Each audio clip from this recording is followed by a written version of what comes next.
Welcome to Family Care Navigators, the podcast where we empower you with the knowledge, support, and resources to navigate the challenging yet rewarding journey of caring for your loved ones. I'm Bill. And I'm Stephanie. We are thrilled to be your guide on this journey. Together, we'll explore the emotional, practical, and logical aspects of caregiving, from hiring the right help to choosing the best care facility and everything in between. Whether you're a seasoned caregiver or just starting out, this podcast is here to provide you with valuable insights and heartfelt stories that resonate. Let's dive in and navigate this journey together. Well, welcome. This week we are so happy to have you with us here at Family Care Navigators. I am Stephanie. And I am Bill. And today, everyone seems to be talking about getting organized for the new year and making plans and so forth and so on. And we want to talk to you about how do you really assess what types of needs your family has and the person that you are going to be taking care of, what type of needs do they actually have? And this is a resource that we actually provide on our website, which is familycarenavigators.com. And you can find the sources that we are going to mention today at that website under our resource tab.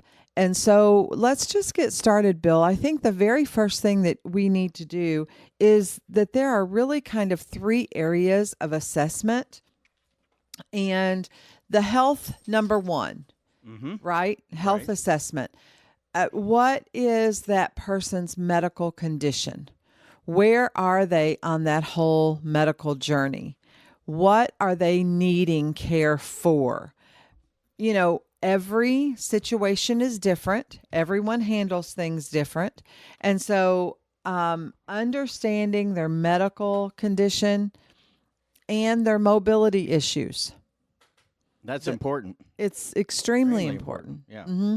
And so, does their house need a ramp? Mm-hmm. Do they need a chairlift? Is there a bathroom on the first floor? You can always convert a room to a bedroom, but is there a bathroom on the first floor? That's very true. Those are all mobility issues, and we need to truly assess their living conditions based on their medical condition. So that's the very first thing. Secondly, I think that we need to assess their daily living activities. And what does that mean? Now, you'll hear that a lot in the caregiving world. Right. The DLAs, right? The daily living activities. And that means the bathing, the dressing, the eating, the personal hygiene care. Are they able to do any of that for themselves? Can they button their shirt? Can they put it over their head? Can they pull up their pants? Can they cook a meal? Can they get a shower by themselves? Can they go to the restroom by themselves? These are all daily living activities.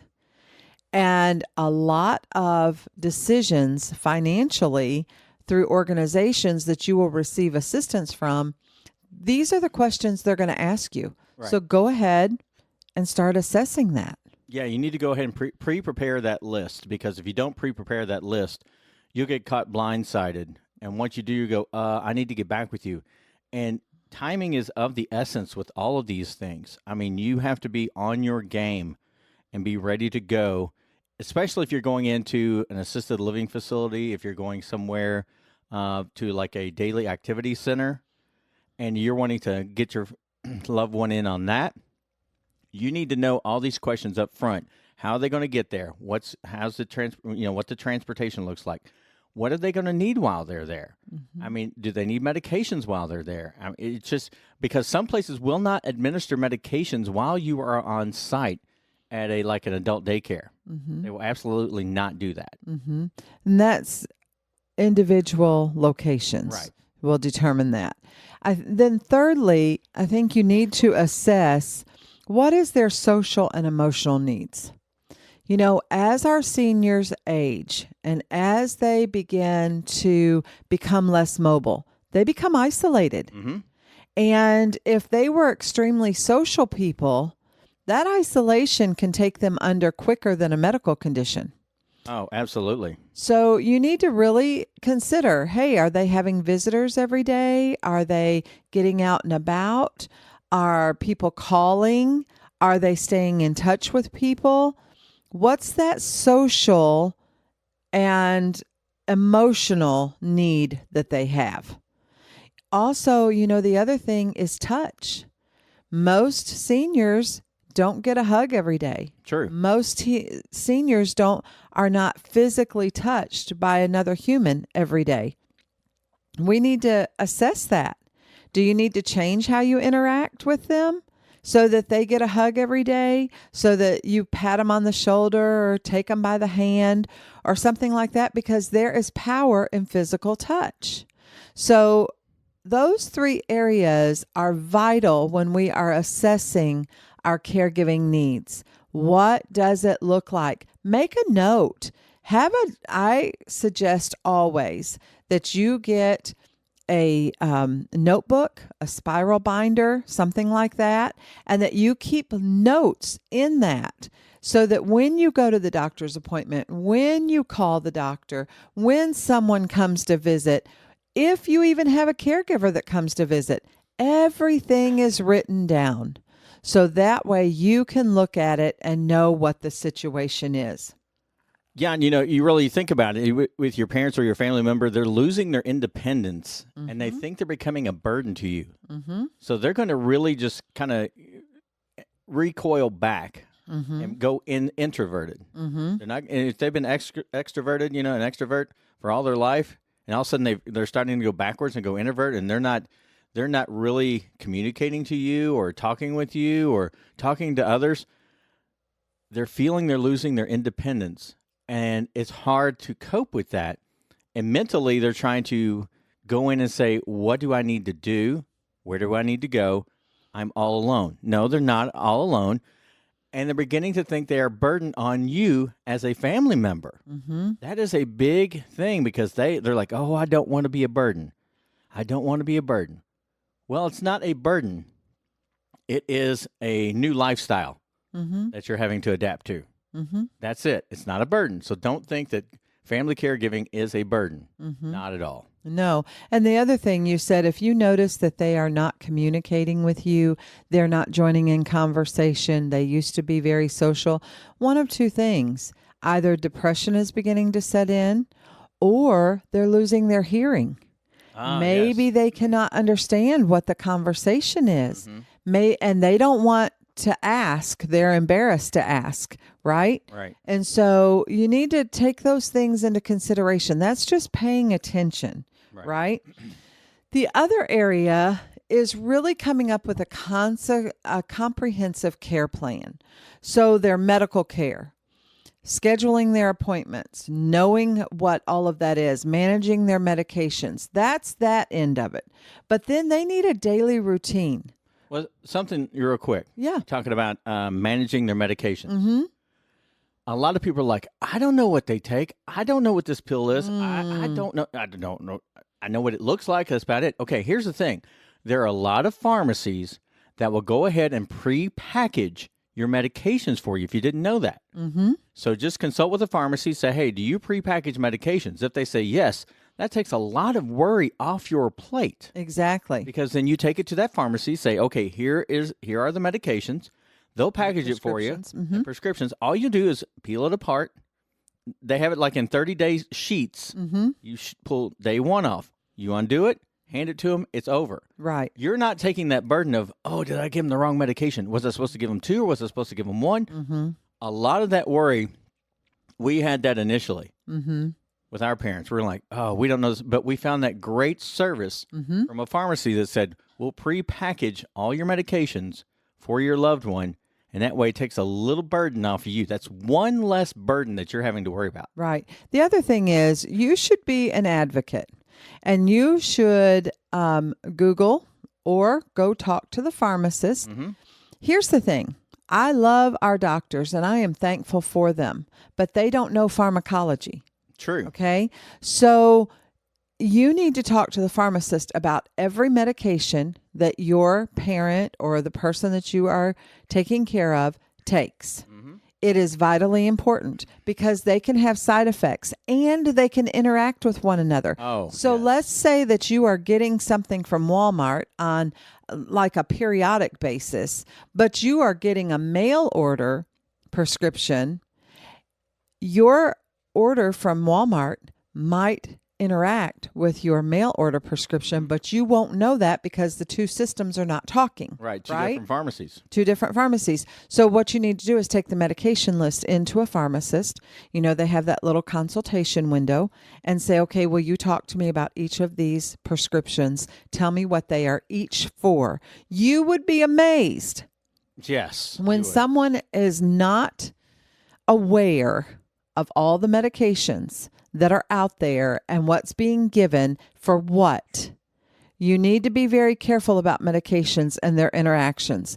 And when you see that their behavior is changing or they develop another symptom after they have started a medication, you need to be aware that that's probably a reaction to that medication or an interaction with a medication.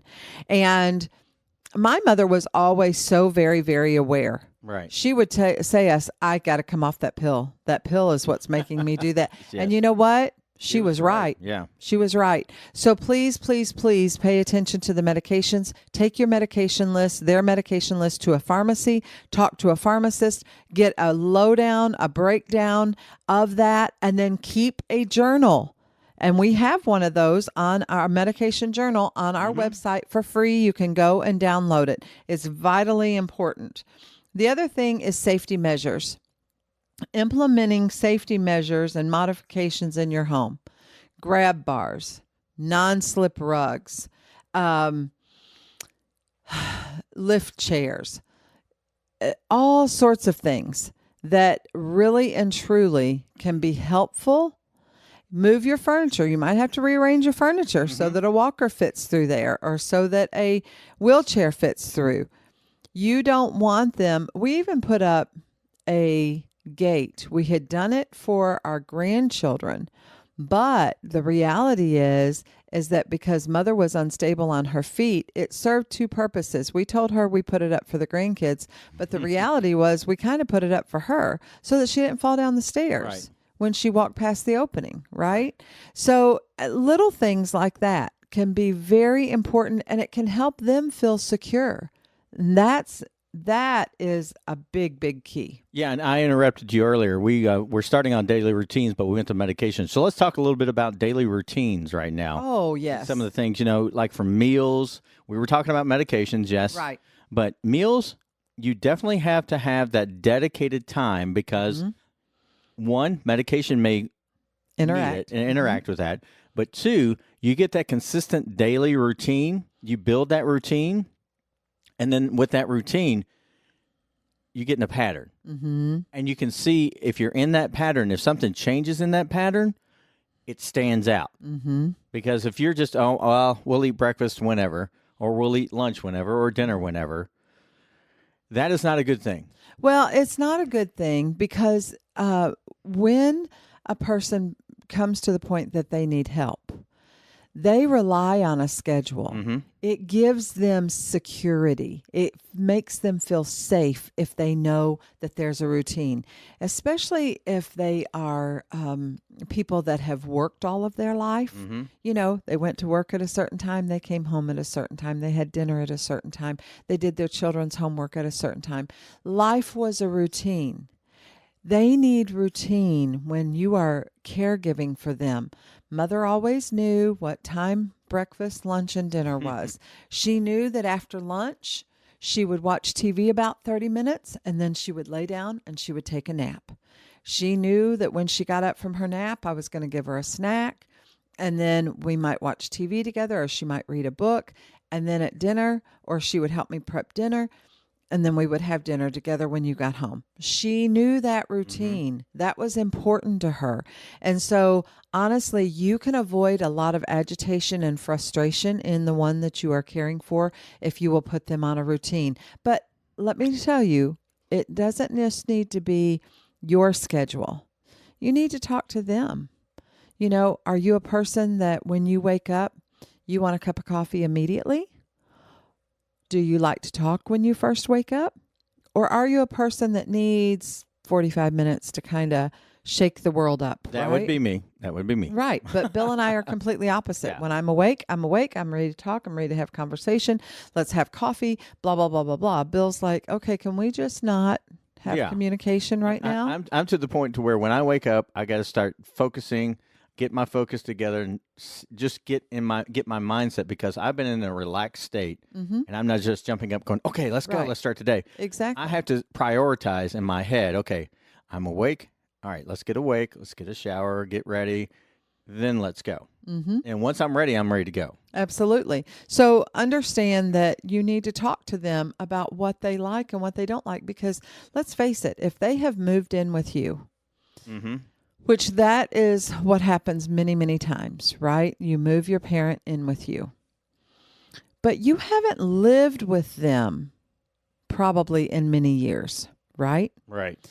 So while you know them very, very well, and they know you very, very well, you don't really know how they live Right. until you live with them. Right. So I would encourage you to sit down and have a conversation with them. And if they're not able to have conversation, then you go ahead and you schedule the routine. You get on schedule. And you know what? When you hire a caregiver to come in and help you, this is our schedule. This is what we do every day. Now, that doesn't mean you can't be flexible, but it does mean at least you have a path, a guide, Right. so that you know that things get done, things happen, and it works for both parties. Right. And then once you get all that done, you're thinking, all right, let's move into, different areas of what do we need to do when we bring that loved one into the house. And, maybe, we're looking at legal documents, estate planning. We've had some great conversations with some great people from the law offices, from financial planning. So check out those podcasts. You can hear exactly what's going on those. But something you really need to create once you become a caregiver for someone in your home or outside your home is that budget for your caregiving expenses, because that will grab you and you're like, oh, I did not budget for that. Right. And there are costs involved with caregiving. You don't realize that, number one, you're feeding an extra person. Right. So you have the expenses of groceries. Number two, their supplies. So if they're incontinent, you have their Depends, you have their diapers, you have their chucks for the bed. Yeah. You have all of that. And then what about their clothing? So if they are more bedridden or less mobile, you might need more adaptable clothing, right? Yeah. So there's just all of these things that people don't necessarily think about. And then what we found, the more that we kept our parents, was there were things that would make their life easier and our life easier. Yes. So a bedside table that rolled, like a hospital table, that was super important. And it really was very helpful. The table that sits beside your sofa or your chair that, kind of slips under, I think it's called a C table. And things like that. Those are things you don't necessarily budget for, but you should. But, and talking about budgeting for those, there are some of those there's a resource available where some of that stuff can be taken care of for you for free. Absolutely. And there's a couple of podcasts we had about that, so check out our podcast from previous on that as well. Yes, I think that that the one on the family, I think it was called the day the world stood still, Right, yeah. with our neighbor, and she tells about a lot of Right. resources in Right. that. So budgeting is vital. How will you implement their funds into your funds? Yeah. And then something else you really need to consider, especially when you take on the caregiving role, is what kind of insurance does that person have? Because they don't have your family plan through your employer or whatever. They don't have that. They have a separate plan. They may be on Medicaid, I believe it is. Maybe on Medicaid with a supplement. Right. And with that Medicare supplement, with a supplement. or Medicare with the supplement. Yeah, thank you. And that Medicare with the supplement, you may not know what that supplement may take care of. You think you know, but you're like, it's not exact. But as long as you know that insurance, that coverage provided by that health insurance, you know what's going on there. Right. Exactly. So you do need to have an assessment. You need to find participating providers. And that is the key word when you are talking about insurance and Yes. you call to find out if they take their insurance. Are you a participating provider Mm-hmm. in this insurance plan? So there are some things that you need to consider. And then, you know, identifying available resources, super important. Mm-hmm. Community programs, a lot of times there will be senior centers Mm-hmm. where they can go and they can have lunch with friends and they can talk and laugh. And you know what? It gives you a break and it gives them a break. They need people that are their own age to have conversation Right. with. They need to be, feeling like they are still part of the community. Then sometimes you need professional help, Mm-hmm. home health aides and, Yes. doctors and lawyers and all of that. Make a list. Who do you need? Yeah, and you may feel overwhelmed. I know I did Mm-hmm. when I was caring for my mom. We were caring for my mom, I should say. Uh-huh. We were feeling overwhelmed, and we thought, "Oh, we're just to a point. What do we do here? What do we do there?" Mm-hmm. So we went and got some professional help, and the doctor said, "Look, you guys have done above and beyond right now. You are to the point where you need to transition her Mm-hmm. into a facility."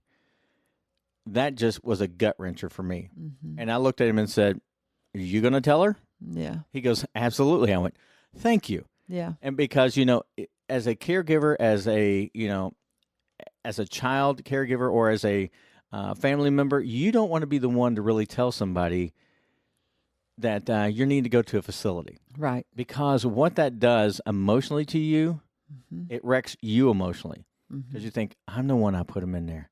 And you will constantly have that mental, thought right there that, oh man, this is what I had to do to them. Mhm. No, if you have that professional help where it says, okay, I need you to tell them, because then it pulls a burden off of you. Granted, you're in agreement Mm-hmm. with that, but you don't feel like you have had to place them there just because you don't want them in your house. Well, and every story needs a scapegoat, right?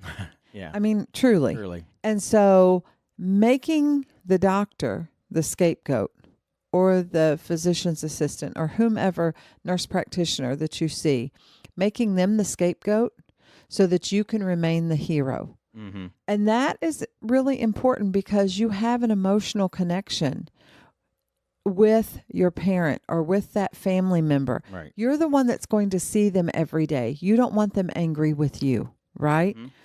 They're not going to see that doctor every day. That's not going to affect that doctor's life every day.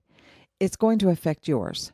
So get some help when you need it. All Yeah. right. Yeah. And then there are support groups. There are a lot of support groups around for caregivers, for people that are having anticipatory grief. That's Mhm. something we don't talk a whole lot about. But when you see your family member fading in front of you, you begin to grieve them before they're ever gone. Right. And you may not even recognize what's going on with yourself. Mm-hmm. But there are grief counselors, there are family counselors, there are support groups. So we encourage you, find one if you need it. There are lots of ways. Our podcast is another way that you can absolutely find support, find encouragement, find resources. Let us help you. Contact us. We're here. We've walked this road. We want to help you do the same thing. Yeah. And then I think maintaining communication is vitally important throughout this next year. Oh yeah, with that communication process, whether that person may not be living with you or currently on their own, but you see them fading and need to go either with you, a family member, assisted living, something like that. Always be patient and be clear in your communication. Mm-hmm. Don't skirt around the issue. Go straight to it. Mm-hmm. And walk straight through it, because you are going to feel better when you walk straight through it. Because if you try to skirt around it, you get yourself caught in a trap. Absolutely. And you don't want to be in a trap. Right. Absolutely. I mean, it's just be upfront, be empathetic with them, and just say, look, this is something I'm not wanting to do, but this is what I'm seeing you need to have done. Absolutely. And just be open. So there are resources that are available to you. We have medication trackers on our website. We have other types of things like an emergency booklet. Listen, Oh, yes. if they live by themselves or if they don't live by themselves even, they live with you. Let me encourage you to get our emergency booklet Mm-hmm. because this is going to tell you and anyone that comes into the home. And that's what I think you have to remember.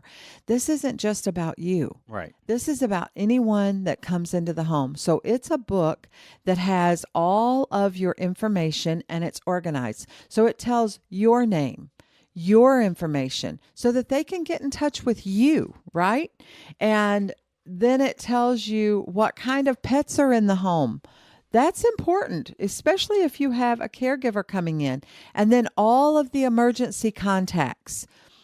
Police department, fire department. Most places have 911, but what about poison control? Yeah. What about the pharmacy? What about the hospital emergency room? What about the family doctor? Or what if your dog gets sick while the caregiver is there? We have the veterinarian's name and number in there. So there are lots of things in that emergency booklet that I encourage you to go and download the booklet, fill it out, have it there in your house. Now, what they're telling you is put it on the refrigerator Mm-hmm. and put it on their bed, Right. like at the top of their bed or pin it to the wall or whatever, so that that information is posted around the house so that they have it available. If they have a DNR, that needs to be visible as well. Yeah, because what's going to happen is the emergency medical folks are going to come in. They're not going to rummage through everything to find No. it. So if it's by the bed, right there on the bed, pinned to the bed, or even on the refrigerator, because we know some EMS personnel, they said, first place we look at the refrigerator. I'm like, really? I would not have thought you would look on the refrigerator. Absolutely. But I'm like, it makes sense because, they're potentially looking what they need to know. And if it's right there and it says emergency care booklet, they can pull it off and know exactly what they need, who they need to contact, especially if a caregiver is there, you're not there as a family member. Right, That caregiver may just zone out. right. I mean, I hate to say it, but they may zone out and go, But you want to have all the right, information. right. What's the number of the patient's family? It's all right there. Right. I mean, there's some great tips on our familycarenavigators.com. Click on that resources link, and there's at least I don't know, eight. 8 to 10 resources there that you can check out that will help you guide your life, really. And we will be adding more this year. So if you need help getting organized, if you have questions, if you just need some support, we encourage you to contact us. Reach out to our website, familycarenavigators.com, and you can contact us. It has our phone number, it has our email, and we are more than happy to help you in any way that we can. Remember that you are not alone. We are here to assist, we're here to support and encourage you. Thank you for joining us on this episode of Family Care Navigators. We hope you found today's discussion insightful and empowering.